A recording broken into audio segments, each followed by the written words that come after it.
He dicho grabando. Pili, hace mucho tiempo, o sea, unos 10 minutos, que te quería decir una cosa. Tú me das que ningún hombre me haga nunca una cama más me dormir. Pili es un hombre porque tiene bigote. Bigote, Pili. Pili, dime. Gracias, amigo. Uy, ¿ha habido algo más que un simple beso? Un beso. No. 5 o 6 en la mejilla. Sí, en la mejilla, eso dices ahora.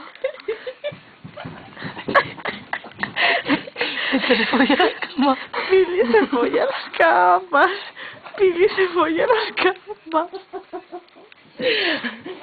Que le estoy dejando a tu mamá. No me hagas más cosquillas. Tú sigue, que esto es divertido. No.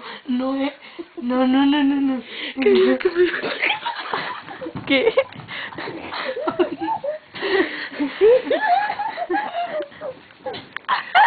¡Ay, qué bueno! Y esta es la prueba. ¿Qué? De que se voy a acabar. Pero chicas, vamos a rejuntar la cama. Yo. Ya lo tenemos juntas. Bueno, chicas, ¿Qué os contáis? va siendo hora de despedir el vídeo. No. Son las 5 menos 10 de la mañana. Va siendo hora de despedir el vídeo este, yo creo, ¿no, chicas? Sí. Adiós, Pili. Os quiero.